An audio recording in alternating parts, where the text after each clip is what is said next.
So it looks like Lil Wayne is about to get his lick back at Jay-Z for robbing him of the chance to perform at the Super Bowl. And y'all best believe that he is enjoying every last detail of this scandal that Jay-Z is going through. Lil Wayne and Jay-Z have had silent beef for a hot minute now, and it was starting to look like Jay-Z would forever have the upper hand in the beef. But what he didn't realize is that Lil Wayne had lots of receipts about some bad things that Jay-Z allegedly did back in the day. Well, Lil Wwayne is more than happy to spill the tea, and y'all need to be SAT for this because he has some shocking things to say that will forever change what we think about Jay-Z. So let's break this down. Like many feuds in hip-hop, the drama between Lil Wayne and Jay-Z started because Lil Wayne declared himself to be the best rapper alive when he was just starting out, and Jay-Z was not having it. Y'all know that he likes to hold the title of being the best for himself alone. So even though he and Lil Wayne were on good terms when Wayne first entered the industry, that soon changed when Wayne dropped a song that he literally titled Best Rapper Alive. Jay-Z took shots at him in his song Trouble, where he said, "Can only view lil ninjas like lil ninjas, but in lieu of lil ninjas trying to play that boy. I few lil ninjas with the latest toy. Unlike you lil ninjas, I'm a grown man, big shoes to fill ninjas, grown pants. Probably hustled with your pops, go ask your parents. It's apparent you're staring at a legend who put a few lil ninjas in their place before, trying to eat without saying their grace before. Blasphemous bastard, get your faith restored." Chile, he definitely tried to put Lil Wayne in his place with that statement, but y'all know that Lil Wayne is as stubborn as they come. And in an interview with Complex, he boldly declared that he was better than Jay-Z. He said, "I don't like what he's saying about how he had to come back because hip-hop's dead and we need him. What the F do you mean? If anything, it's reborn, so he's probably having a problem with that. You left on a good note, and all of the artists were saying, yo, this is Jay's house, he's the best. Now he comes back and still thinks it's his house. It's not your house anymore, and I'm better than you." However, a few months later, he backtracked on this and apologized to Jay-Z, claiming that the interviewer had gotten into his head. He said, "I want to apologize to Jay and his family and friends, because I was asked that question and they put it in there like I was just feeling like, oh, you know what? I'm better than Jay. They came at me like, so you say you're the best. Can you say that you're better than everybody? Would you say you're better than Jay?" I was like, yeah, Ninja, I'm better than everybody, but I'd like to throw that apology out there because of whatever trouble I caused, I ain't want that to happen. However, y'all know that Jay-Z holds grudges for a long time, and he clapped back at Lil Wayne on T.I.'s song, Watch What You Say to Me. He said, "I hear you baiting me lately. I've been doing my best just to stay hater-free. Still watch what you say to me. Sooner or later, I take you up on your offer and put you all in your place like I'm replacing your father, you talking to the author, the architect of the blueprint, my DNA in your music.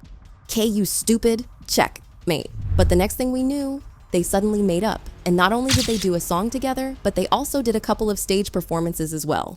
Lil Wayne even swallowed his pride and referred to Jay-Z as the best rapper, pointing at Jay-Z and telling the audience, the best rapper alive, and then back at himself, the next rapper in line. He even threw up the rock name good between them for some more years until Lil Wayne's mentor Birdman dissed Jay-Z, telling him that not only was Lil Wayne a better nad, more successful rapper, but Lil Wayne was also richer as well. Birdman said, "I don't think Jay-Z is the #1 MC in no kind of way. Wayne's the best. He do the most and he make the most money. I don't think no man in the business make more money than us. How can you be the best if you don't make the most money? And you don't do the most?" Lyrically, come on man, be for real. Can't nobody F with Wayne. If you #1 and you ain't getting no money, it don't mean nothing.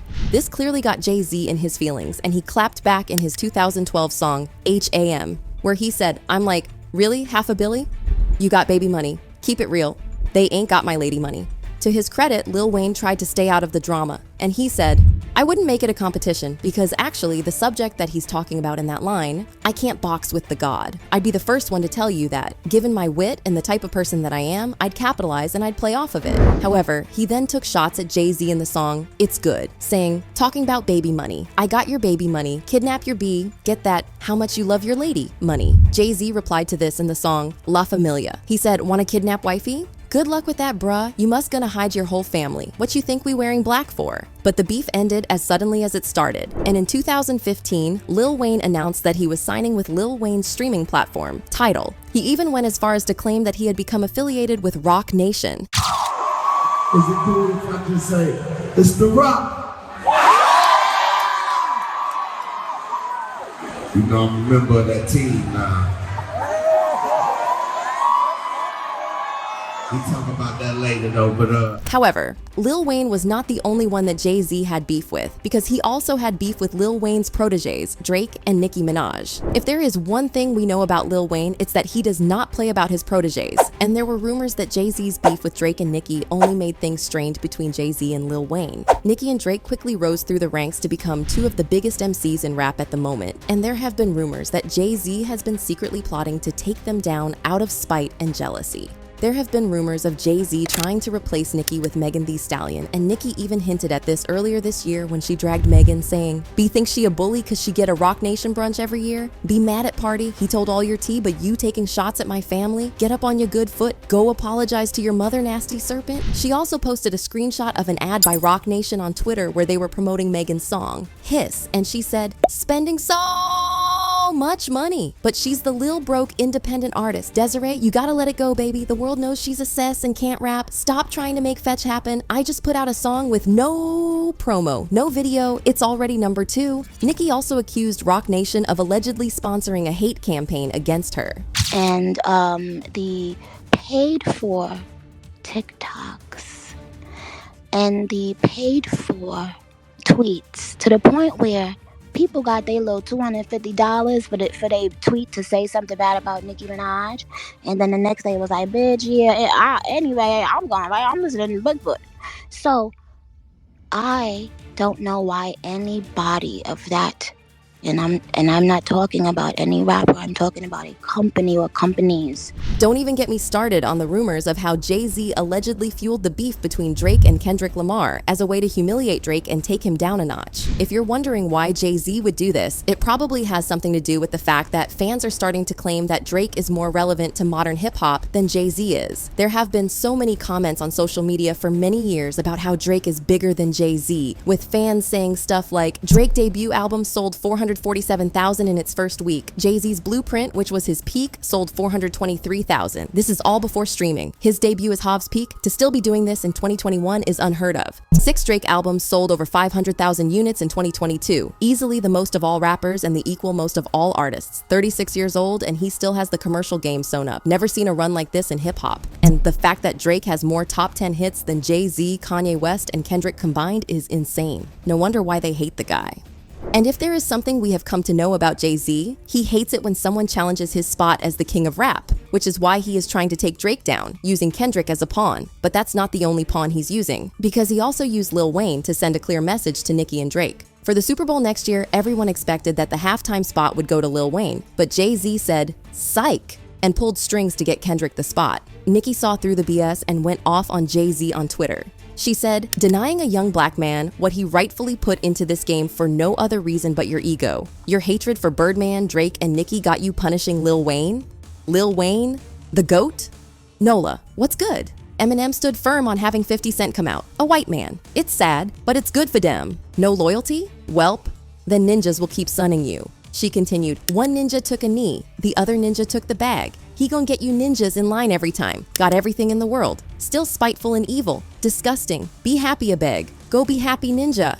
In rap business, in women business. When you got the politicians and the police, you good though. Plus that ugly Laffy Taffy alien." For a while, it looked like Jay-Z was coming up top in this beef until he got sued by a woman who claims to have allegedly been SA'd by Diddy and Jay-Z when she was just 13. For obvious reasons, Jay-Z is denying this, claiming that the woman is lying and trying to extort him. He's fighting this case with everything he has, but the court of public opinion is still split on this. Well, Lil Wayne has decided that this is the perfect time to get his lick back because he has been clowning Jay-Z hard. Not only that, but he's also exposing some of Jay-Z's alleged crimes, like how he has helped cover some serious allegations when it comes to Rock Nation artists. Y'all know how Tory Lanez claimed that Jay-Z and Rock Nation set him up to take the fall for the situation with Megan Thee Stallion? I get a call from Rock Nation that says, "Yo, we heard you're gonna make a statement about what happened, and it'd be in your best interest if you don't make that statement." Now, I'm not saying Tory did it or he didn't do it, because that's some drama that we're not going to get into right now. But according to Lil Wayne, the Tory situation was not the only thing that Jay-Z tried to cover up, because allegedly Rock Nation also covered up for Meek Mill when he put pause on Nicki Minaj when they were together.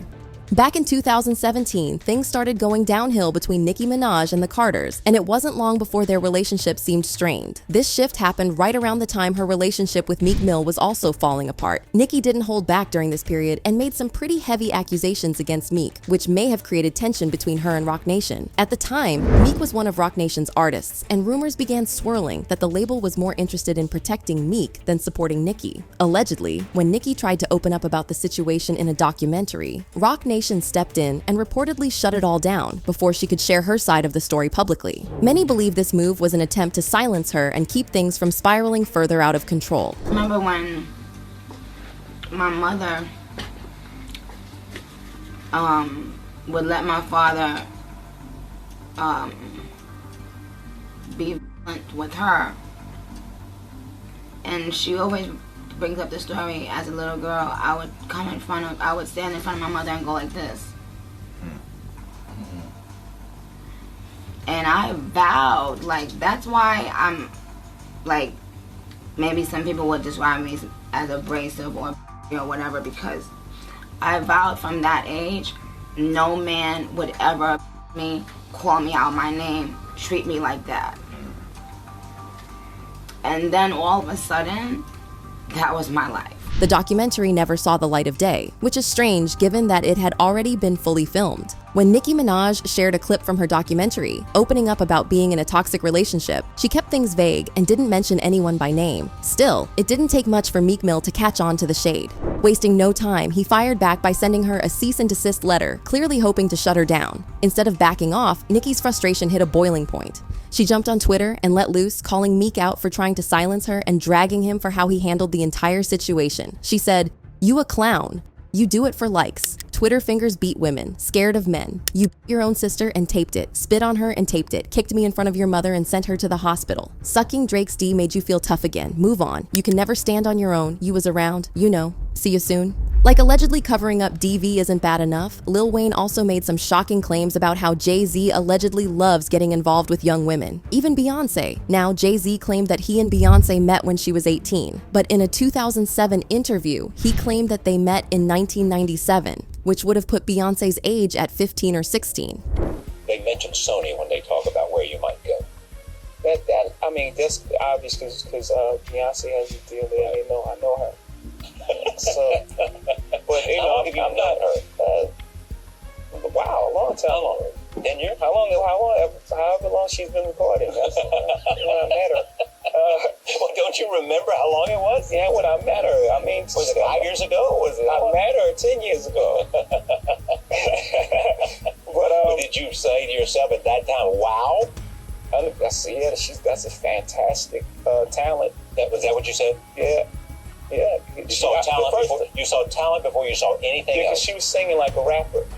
It was the first song with Wyclef, and she was singing really fast, and I was like, why is she singing so fast? And how is she? And then she was on key and everything. I was like, oh, that's a talented person.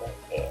But that's not all, because in the song Young Girl, he bragged about how he had a 19-year-old girl under his control, talking about how he manipulated and controlled every single aspect of her life.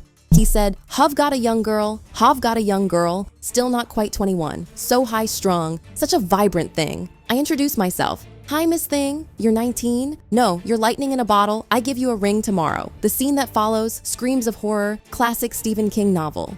Mama don't think you should date someone so advanced in romance, you should just wait.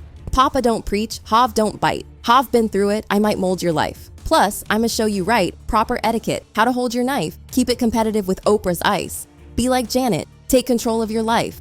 Oh, and y'all know the allegations of how Jay-Z allegedly Foxy Brown when she was just 15 and he was in his mid-20s? Well, according to insiders, Lil Wayne allegedly has evidence that the affair did happen.